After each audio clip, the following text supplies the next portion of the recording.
Hi, my name is Francois Nodia, and this is Super Teachers Unite, the show dedicated to finding out what it takes to teach like a superhero. Now, all of us had that favorite teacher when we were at school, and they were very influential early in our lives, and we remember them fondly. Now, in every episode, I'll interview business leaders and other super teachers so that they can share the stories about the super teachers in their lives that were so influential on the successes that they made of their lives. Now, they'll share stories from the classroom, but as well as the boardroom.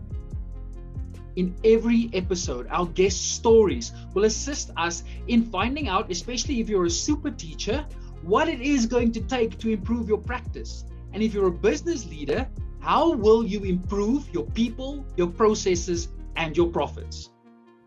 Now, if you need me to assist you in finding out how you can teach like a superhero, check out our website at staysuper.co.za. Learning requires some discomfort, and remaining in your comfort zone doesn't really lead to a lot of progress. Now, one area where we are very comfortable is in education. Well, that's until the lockdown and COVID pandemic hit. But we are so traditional in our thinking in education that being uncomfortable with things that changed really upsets us. But one entrepreneur that is not afraid of discomfort is Kirsty Bisset. Now, Kirsty is a serial entrepreneur. She started 8 businesses, highly involved with one, successfully sold others, or they were mergers with these companies. And she shows us how being uncomfortable is good for us. So in this episode, we speak a lot about digital transformation or the use of digital technologies broadly, but specifically in schools, how schools can use the future of digital and then merge that with the tradition of the school or the culture of the school, and then renew the school and move forward. Really excited to share this episode with you. Let us know what you think of it on the social media platform of your choice. Enjoy. So, Kirsty, our teachers now know a little bit more about you from the introduction I did, but I'm sure they're going to use their second and their third screens to go and stalk you while we're busy with the interview. So where would be the best place for them to go and find out more about you? Well, apologies in advance for my Twitter account in that case. But you can visit kirstybisset.com, where you can find all of my social media channels. I'm pretty active on Twitter, Instagram, LinkedIn, and Facebook. And anyone is, of course, welcome to mail me, tweet me, send me a message with any questions or queries you may have. Excellent. So the teachers are going to rush on over to those pages and see all of the amazing work that you're doing. And I'm excited to chat to you about a vast range of things that you're involved with. But as you know, I am obsessed with finding out what the traits are of excellent teachers. What are the things that make good teachers great? And one way of doing that is finding out from prominent people in society, like which teachers made an impact on their lives. So Kirsty, if you can share with us maybe a story or an example of a teacher that had a massive influence on your life. So I think that question is such an interesting one, because I feel that teachers can either have a really positive impact or a really negative impact on you. It feels like there's no middle ground. But I feel like any negative experiences that I endured led me to a particular positive one. So I was very opinionated in school. And at the time, I received a fair amount of flack for it because I didn't take anything sitting down. Nothing's changed. But I wasn't afraid to ask, why children were silenced or a little bit dismissed. I wasn't afraid to ask why we were all being taught the same thing, the same way, when none of us were the same. And most importantly, I wasn't afraid to ask why girls and boys were treated so differently. So this kind of all came together when I was in matric and they were announcing prefects. I was certainly a front runner in my peers' minds, because I think a lot of people felt I was a bit of a mouthpiece for them. So when I wasn't selected as a prefect, it was a bit of a shock. Everyone was wondering, what happened. And I think it was for those reasons that, there was a certain level of decorum that had to be maintained. But I'll never forget Mr. Russell Feinberg, made a beeline for me that day, and he looked me dead in the eye and he said, people don't understand how much space you take up, but they will never change. So this is something that really has stuck by me since I was 18 years old. And I always remember him and the look on his face when he said that to me. Don't burn out your flame just because people aren't understanding of the person that you are. So, I mean, when I look at you and I see everything you've accomplished, I mean, like, head girl is screaming out to me. It's like, this is the head girl of stuff. So you would think that in high school that would have been the story, as you said, like you were front runner for a position and you didn't get awarded that. But just the lesson that comes from that, and I know every single year, I say, like, teachers watch the same movie. It's like just the actors that change every single year. Okay, maybe not for last year, but it's like the same story every single year. And there's always those kids that don't get elected on the student body council or on the representative council of learners or being a prefect, whatever you want to call it. And the emotional fallout from that is severe. But your story then is such an inspiration for people to know that you don't need to burn your flame out, like burn out in high school. And that doesn't mean you're not going to achieve greatness in your life.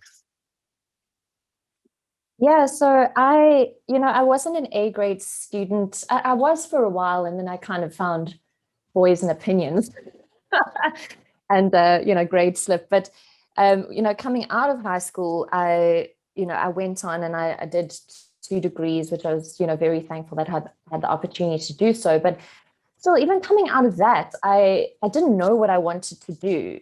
School does an excellent job of giving you a very broad view on many different topics, but coming out of it, I had no idea what I wanted, and I ended up getting headhunted to work at a business incubator, which was incredible. I got my first taste of entrepreneurship from all of the clients that we worked with there, and I wanted to get into digital marketing, but I couldn't find a job. And no matter how hard I tried, with 2 degrees behind me, with work experience, this is when the job market was very bad. I couldn't find work because all the agencies were saying you don't have formal agency experience. And I think coming out of school, that's very relatable because you think, well, how am I going to get the experience when you need the experience? How does this work? So no one would back me. I ended up backing myself. I was 23 years old. I still felt like I was a student, and now I had to teach myself how to run my own business. And I touch wood that since then I've been involved in 8 different businesses, 2 of which I've sold, 4 of which I'm still involved in, 1 which has recently merged with a larger company, and 1 which I still own. I'm trying to do the math in my head if I've covered all of them. That's basically it. And that's amazing that people would think that once you've met an entrepreneur, all the big names, the Elon Musks that come out of South Africa. They've got these prolific companies that everybody knows of, but everybody has the potential in them to start something great. But that just means that they need to move out of their comfort zone. And I know you're a big proponent. As you said, like, people wouldn't want to give you an opportunity. So you had to go through the discomfort of starting it on your own. Were there any teachers at school that had an influence on you, on like making sense of discomfort and then giving you the opportunity, like pushing you into following your own mind instead of them just being like, can she just shut up? Were there teachers that actually assisted you? They definitely were. So when you're in school and you kind of look at some teachers like they're on a bit of a pedestal, right? Some might feel a bit unapproachable to that end. There were a handful of teachers for me who made us feel like making mistakes was part of the journey, and it was part of the process, and it wasn't a punishable offense. If we messed up, it was okay. If we said something out of turn, it was a teachable moment and not just an excuse for detention. And that's something I always carry with me today. Every wrongdoing is an opportunity to learn, to grow, or to teach.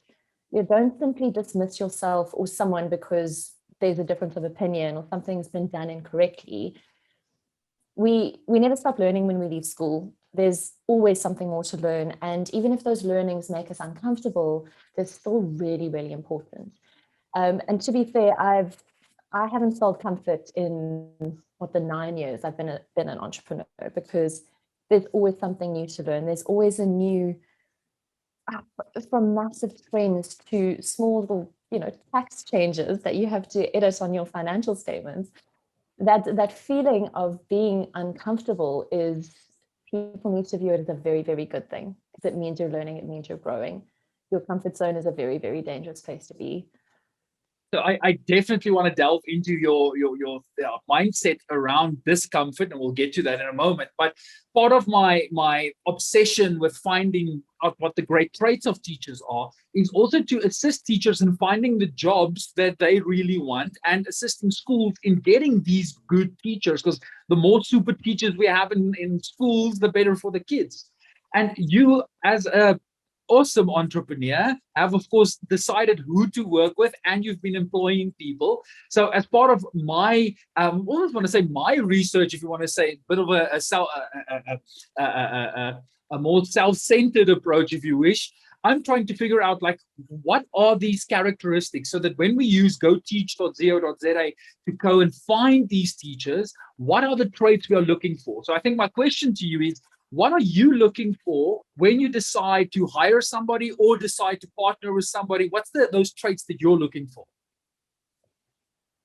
So I've been hiring people now for 6.5 years. I think I was 26 when I hired my first person. I was still like with my own business, and here I was trying to teach people. But I've learned over the years that I don't hire solely based on skill. At my agency, at HaveYouHeard, we're about 50 people now. And when you look at the CVs of these people, none of us necessarily have technical capability, but a lot of us have resilience. We have empathy. We have very much a can-do outlook. And most importantly, because what we deliver is based on culture and trends and research and insights, we have this insatiable appetite for more information, more learning. That's why I say when you're out of school, you just never stop learning. And it's also a consequence of the world we live in today. Things are changing at a more rapid rate than ever. So if you're not trying to keep ahead of it, you'll fall very far behind. So we really try and look for people who have that appetite for learning and finding out more. And curiosity is a very, very big thing that I look for in people too. It's difficult to pick up on kind of initial interviews, but the curiosity, I think, is something that needs to be groomed a lot more, and something that people need to practice in order to succeed. So in the hiring process, in your recruitment process, how do you authentically gauge whether somebody is curious or not? Because people, you said it, in an interview, they can bullshit.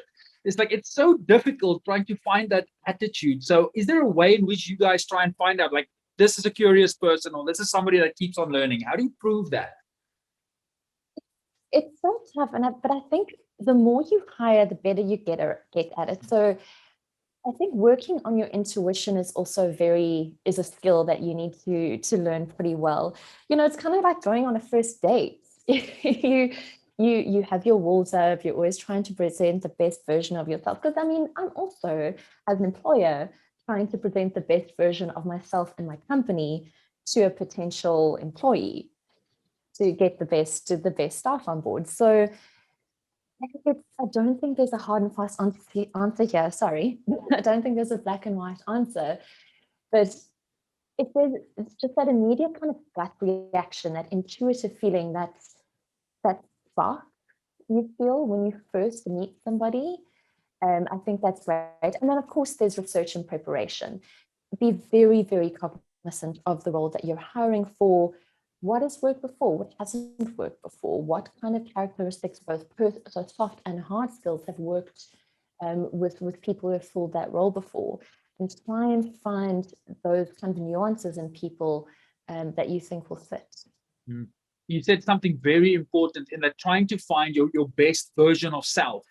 And I think there's a lot of desperation, especially in education at the moment, for people who don't have jobs as teachers, just trying to find the best or the closest job that they can, and then trying to mold themselves to fit into a specific role. We're getting teachers who are trying to get positions in different provinces, not even the subjects that they qualified for, just because they're so desperate. So they're changing themselves to fit the mold of the position, when in that case, it's not authentically yourself. It's like presenting the best version of yourself and having proof of what you can do counts a lot more for an employer than you just bullshitting them and just trying to fit into the role. But having said that, there's always an element of bullshit in an interview. Of course there is. Like, let's be fair here. You're always, same thing, like when you meet anyone for the first time, there's a facade, and it's fine though, because if that's the best version of yourself, then let it be that. You might only see through the bullshit in 3 months' time, and that's okay too. But bear in mind, there always will be some bullshit brought to the table. And I think that's why you say it's so important to have that intuition also, because I think the more experienced you are in the process, the more you learn how to pick up the signs of, okay, this is somebody that's authentic, or this is somebody that's just trying to like get a job. I always feel like soft skills are more important than hard skills. You can teach any skill. You really can. If you don't get on with that person, if you don't see potential in that person for them to learn or to take on a skill, then it's pretty hopeless. Yeah. So for me, soft skills are far, far more crucial. So that's interesting for me, because there's themes that's developing throughout all of the interviews that I'm doing. And this seems to be one of those pertinent themes that is arising, is that the skills people can train for, the skills you can upskill yourself with. But once the attitude, if you don't have that attitude of learning and remaining curious, very little can be done with somebody like that. Yeah, I mean, anyone can go to like the University of YouTube and learn a hard skill, you know? Exactly. And I think that's also important for the way in which we teach, is that we need to understand that the kids in our class definitely go to the University of YouTube. I'm so stealing that term, by the way. So they go to the University of YouTube. Teachers can be replaced if we merely only focus on content, because there are many more people more competent in teaching content than certain teachers can. So if you don't bring an added like attitude or sense of curiosity, then as a teacher, you can easily become redundant. Yeah, definitely. So speaking about discomfort, so you've mentioned that you have now, when you started your first company, you were uncomfortable. You said now for the last 9 years, you haven't felt real comfort in the sense. And I think even just the discomfort of hiring other people, there's a lot of discomfort in that. Why do you value discomfort so much? Because for me, the target's always moving. And the moment that I feel comfortable, oh gosh, I actually get chills. Like I actually feel a little bit anxious about it, because I'm not learning. I'm not on top of things. If I'm the smartest person in the room, I run straight out of that room. I never want to be the smartest person in the room, because that's how companies fail. That's how people fail. They start resting on their laurels and going, yeah, no, I'm good. I've reached my target. I've created a trend or a product or service that everyone in the whole world is using. I'm good. I'm going to hang back. And that's where companies like Blockbuster and Kodak failed. I know those are very obvious examples, but they're the most well-known. But that's exactly what they did. They didn't keep with the times and go, we need to figure out something new and something different that's going to make sure that we have longevity as a company and keep us relevant. And that's when you just get stepped on. Yeah, it's because once you are in a comfort zone, whether it's in a relationship, whether it's in your job, then you just start like, everything is okay. It's fine. I don't need to improve. I don't need to set any goals. I can just chug on how I am. And one thing that I love from science is the concept of entropy. I'm probably butchering the term now, but entropy is like everything eventually moves to this chaos. Like if you think there's order, this chaos is such a bad term. My English is not great today. Everything that's in order has a tendency to move to disorder. And if you just stay in your comfort zone, the likelihood of you improving in a comfort zone is much less than when there's discomfort and you feel the need to rectify and to move. Yeah. Being agile is so important. It's really what leads to kind of innovation and creativity. And it's something that I'm always trying to improve upon. You know, if I think about my first business, when I started it at 23, it kind of started as a social media consulting agency, and without even my consent, it built into a lot more than that, because clients were just coming to me, touch wood again. But it ended up growing into something a lot bigger than what I thought it would be. And if I decided to stay in my comfort zone, I would have rejected all of those new clients. I would have gone, you know what, I'm good. I'm earning some decent cash. I'm working by myself. But I thought, no, this isn't what I want. I said I wanted to make a difference. I wanted to hire people, because that's what entrepreneurs are born to do, is to actually make a dent in the economic mess that we're in right now. And so I thought, okay, I can step out of this comfort zone. I can take on these new clients. I can have the imposter syndrome for all of this time and think, why are they picking me? But I'm going to move past that. I'm going to ignore that voice in my head that says that I can't do it, and actually just jump right in. So I think one of the places where schools are in a comfort zone is, in general, schools are extremely traditional. A lot of conservative views in schools, but even when it comes to marketing, and you're an expert in digital strategies for brands and for companies, how do you think schools can maybe renew themselves or move into a discomfort zone where they start embracing digital strategies to improve their brand? Oh, I love this question. So something that 2020 taught us is that the line between traditional and digital education has been blurred, obliterated even. In my mind, there is no excuse for someone to not access education now. There is no excuse. The barriers to entry have been completely obliterated with technology. So it's no longer a question of access to education. That's there. It exists. It's about access to technology. Yeah. So we need to be looking at infrastructure now. Internet access, data, hardware, software. The education's there. We need to turn our attention to the vehicle that will drive education to its destination, to its learners. And that vehicle is infrastructure. Once that infrastructure is there, there's so many exciting advances with technology. So things like artificial intelligence. Artificial intelligence is creating a beautifully personalized learning environment.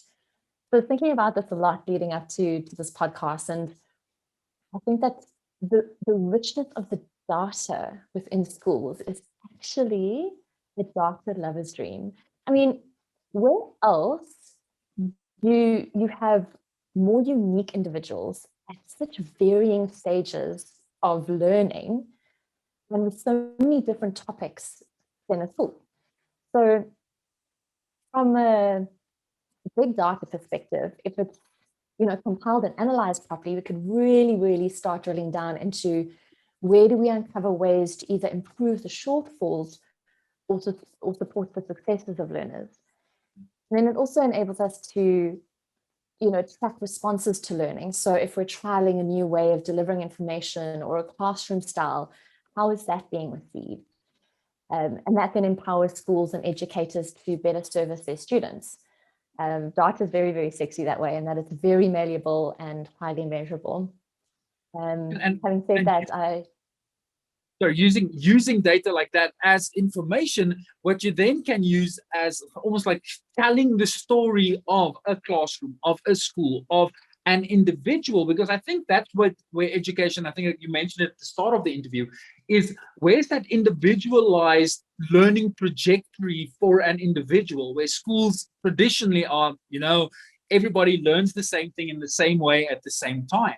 while using AI and the data around it, we can start developing learning trajectories for individuals. Big time, big time. And it's not something that's going to happen overnight. You know, that's machine learning, it takes time. I mean, we've taken years, decades even to get where we are. But if you look at, you know, how quickly things are adopted now compared to even 5 years ago, it's very, very exciting to know that there's such a bright future in education in terms of that personalization and those learning styles. But first, we need the infrastructure to make education accessible to everybody. Exactly. I think that's why there's this big disparity between our I want to say high fee paying private schools, and I almost want to say the rest, because once you've got access to the resources, then people can start making magic happen. But if you were to give advice, if you were asked by, let's say, average school, the run of the mill school, on improving their brand, what advice would you give them?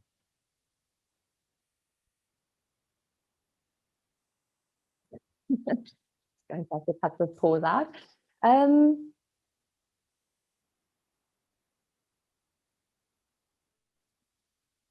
think that I would advise schools to take away the phrase, "we've always done it this way, so it won't change." I think it's advice that's pretty applicable to anybody. But like you say, particularly within the school system, it is very traditional. Things have been done the same way for a very, very long time. And I'm by no means saying that we must take away everything, that, you know, tradition mustn't still be there. But I think just keeping an open mind to the changes, and not only in, you know, technology and ways of learning, but in people. You know, we have our kind of Gen Alphas and Gen Betas coming up now, and they have very different wants and desires than, you know, your millennials and boomers did. So we just have to be very aware of a change in tech, change in people, change in environments, both micro and macro, and be open to kind of changing with the times. Yeah, like that legacy thinking of, we've always done it this way, has gotten us this far, so that must be fine. And that's an example of being in a comfort zone. Is if we just keep on doing what we've always doing, we're kind of happy where we are now. But how long is that going to last? And we saw that happening last year. It's like in a moment's time, you're going to be forced to adapt. So if you as a principal or as a school leader, if you're have your finger on the pulse and you know what the changes are and you're open to implementing things and maybe in a pilot, by the time you are forced to make the change, you already have the momentum into the change. And you don't get a massive fright when it happens. Exactly. Yeah, there isn't that anxiety, oh crap, we need to now move into what a lot of the teachers did last year, into emergency teaching instead of, you know, planned, well executed and designed learning environments. So by just keeping it the same way as it always was, I mean, that's not going to happen. And that means that a principal or a school leader needs to be open to listen to what's happening in the world. So, and I know you guys are like, you've got your finger on the pulse and you know what's happening. So what's exciting you at the moment about the digital landscape in general? But if I can maybe refine it a bit more within marketing or branding, what's exciting you at the moment?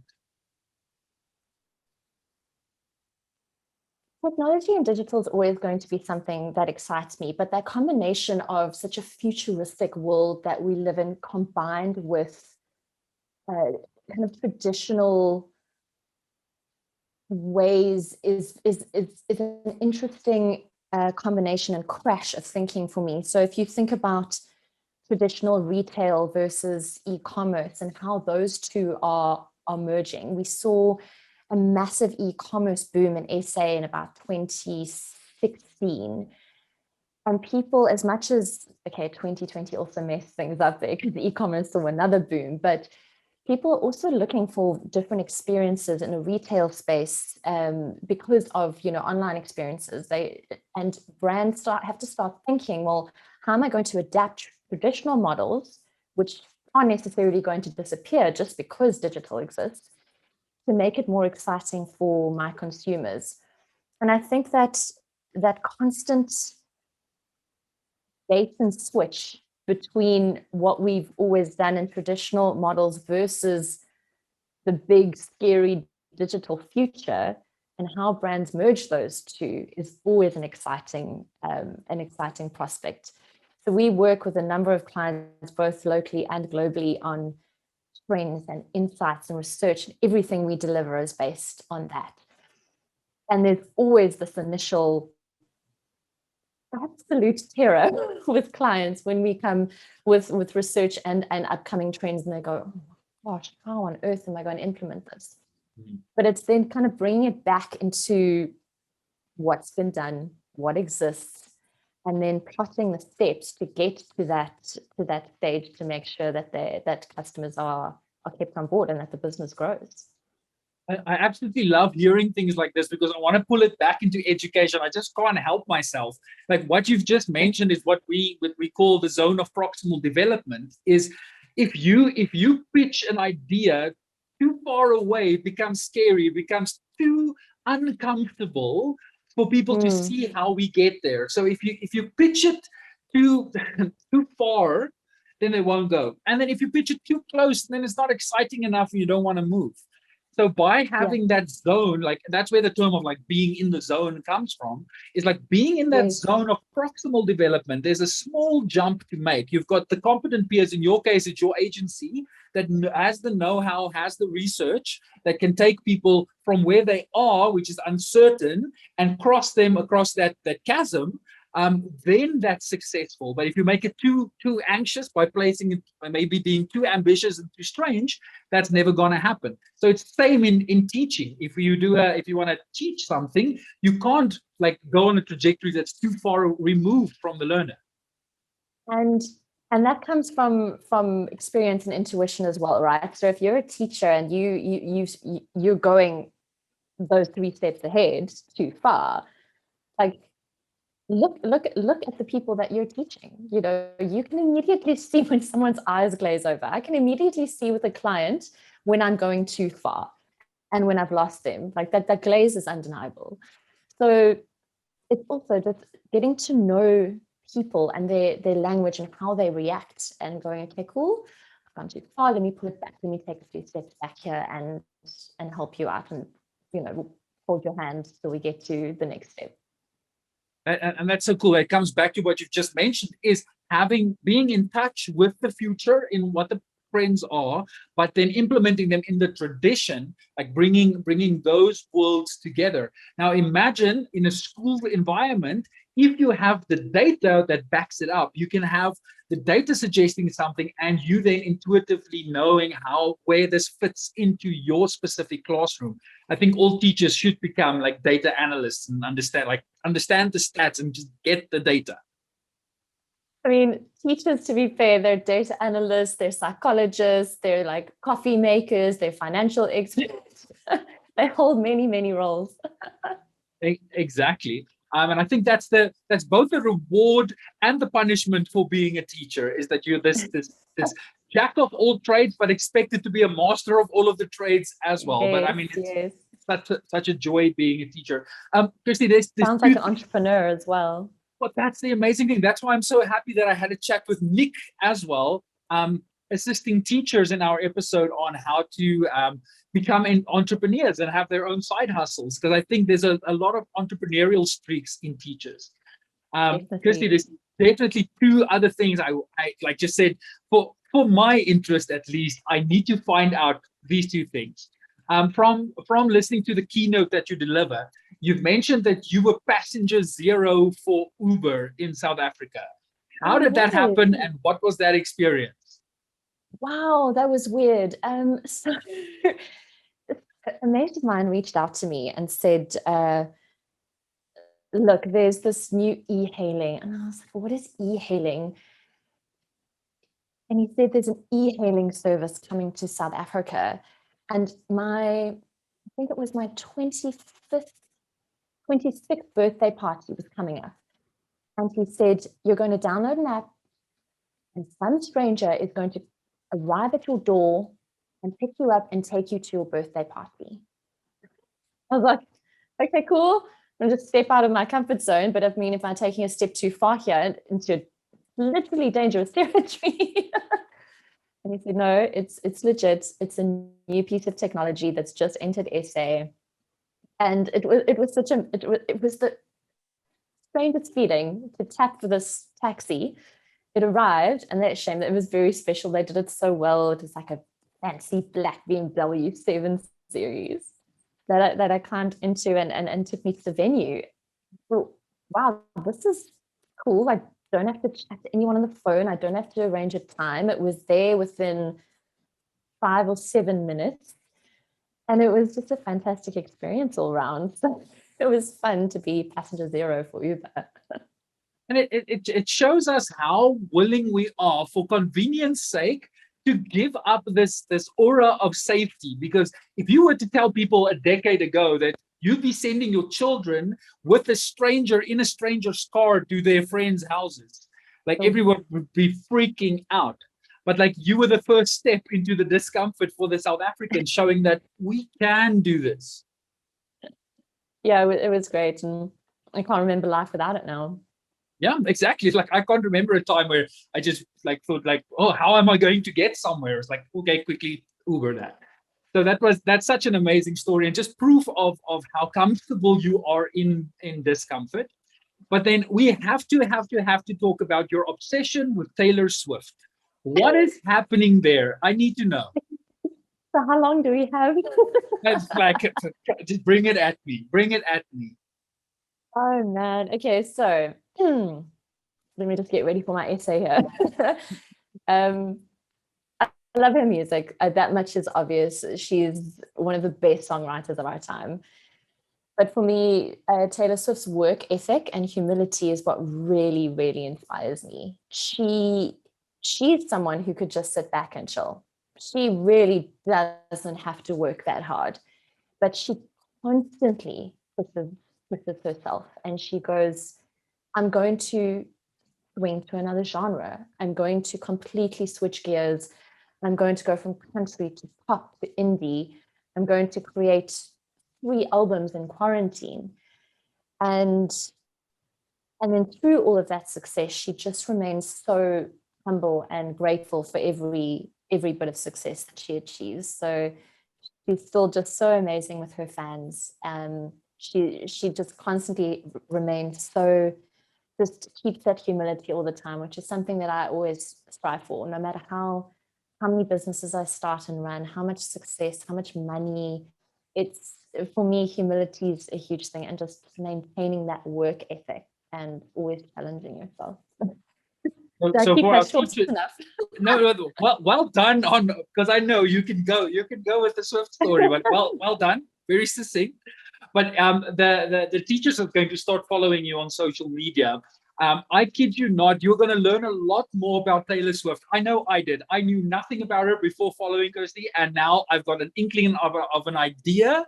But what's amazing about this is, and I think there's a lesson for everybody, but especially for teachers, is, you know what? If you've got a passion, if you are interested in something, be unashamedly passionate about it, because you're going to connect with somebody that has the same interest, and that's going to lead to a relationship. And I'm wondering if something like that happened with you on social media or in your life, where there's another Swiftie that you just met out of nowhere, and you just go like, we're together now. Oh no, really? Like, I've made the most amazing friends through our shared love of Taylor Swift. I really, really have. Like, we even have a little Swiftie group on Twitter. I think there's like 40 of us now. And I've met some of these people, and yeah, they're all just absolutely lovely. I mean, that's the joy of social media as a whole, right? I met my husband on Twitter, for example. So it really is it's a great opportunity to connect people. Exactly. And we're talking about connection. It's important for a teacher and the class or the learners to make a connection in order for the learning process to happen. Now, I might not like the teacher specifically, but once I discover something about them that I didn't expect or that I can relate to, then they become more human, and I can start building a relationship. So if a teacher out there is an absolute Taylor Swift fan, and there's somebody in the classroom who's also a Taylor Swift fan, that starts building a relationship. If I can use an example from my days of teaching, I played Madden NFL. I know nothing about American football prior to playing the game. Just randomly chose the LA Chargers at that time, the San Diego Chargers, and I just played the game and started following them. And one of the kids in the class was exactly the same, also a fan, played the game, and that just helped me and him build a relationship. And to this day, we're still connecting about that. Oh, amazing. But I mean, it's finding, that's a great skill to have, finding that little nugget in someone that you can relate to. You don't have to have the same opinions as someone or even share the same values. You know, you can be on complete opposite sides of the scale, but that ability, which I think teachers are brilliant at, to find something to relate to with a room full of people that are so unique and so diverse, is super important. And then added to that, if you really form what I call the Avengers effect, when your teaching staff all know their superpowers, you don't have to make an impact on all 40 kids in the classroom all at once. Where you and another kid aren't connecting, 3 or 4 of your other colleagues will be connecting with that kid. And that is awesome when that happens. Yeah, for sure. Awesome. Kirsty, thank you so much for spending time with me. Extremely valuable advice and insights for schools and for teachers specifically. I want to thank you for spending the time with us. Thank you so much, Francois. It's been so fun. So last time, just once again, if people want to find you and book you to do the keynote talk at their schools, where do they find you? So I'm available at kirstybisset.com. You can email me at info@kirstybisset.com, and please connect with me on all social media channels. I'd love to. Excellent stuff. Thanks, Kirsty. Have an amazing day. Thank you. Bye. Well, that's it for today's show. I hope that you found value and that your classroom or your boardroom is now a better place to work at. Please go check out the website staysuper.co.za to find out how my keynotes, workshops, or mastermind can assist you in teaching like a superhero. Until I see you in person or chat with you online, stay super.